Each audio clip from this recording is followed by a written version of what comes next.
Obama continues pursuit for global support of U.S. military strikes in Syria vertical bracket BBS NewsHour. Later left curly bracket position, absolute right curly bracket. Number head number correspondent call out left curly bracket width 120 px height 103 px float left margin right 0 right curly bracket number head number correspondent call out div left curly bracket margin bottom 8 px margin top 15 px right curly bracket number head number correspondent call out div span left curly bracket padding 2 px border 1 px solid number 1 D3442 font bold 13 px Arial Helvetica sans serif color number 1 D3442 right curly bracket number head number correspondent call out H4 left curly bracket font 12 px Georgia times New Roman times serif color number D8 to 19 right curly bracket number head number correspondent call out H4 left curly bracket font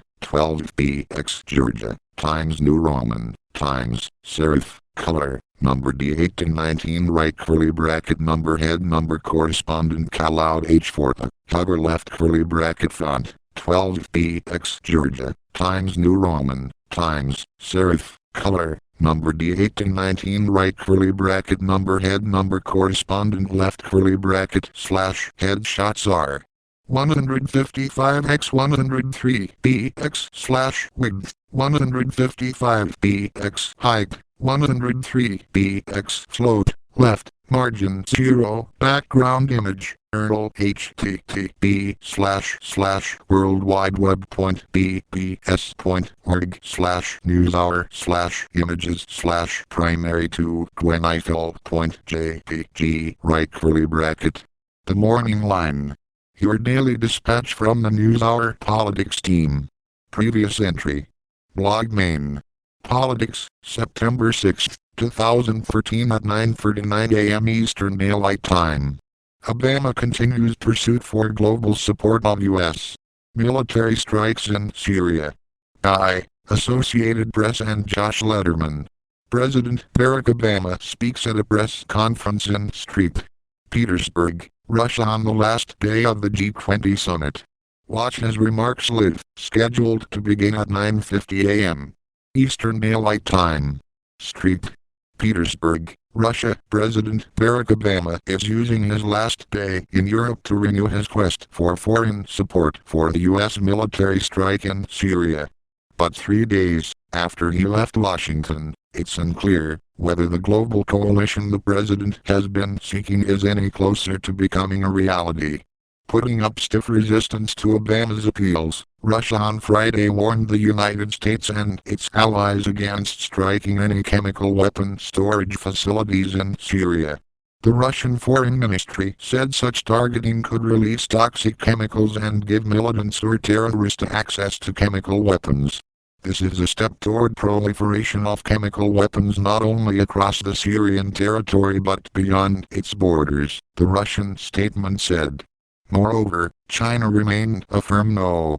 The European Union is skeptical about whether any military action can be effective. Even Pope Francis weighed in, urging leaders gathered here to abandon what he called a futile mission. Still, Obama wasn't deterred. He and French President François Hollande, the US's strongest ally in Syria and a vocal advocate for military intervention, met on the sidelines of the summit about attracting European support for action. It's clear that there are many countries that agree with us that international norms must be upheld, Obama said.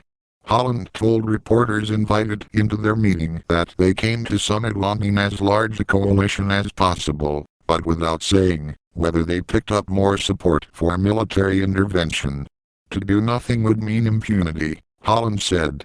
We must take our responsibility and act.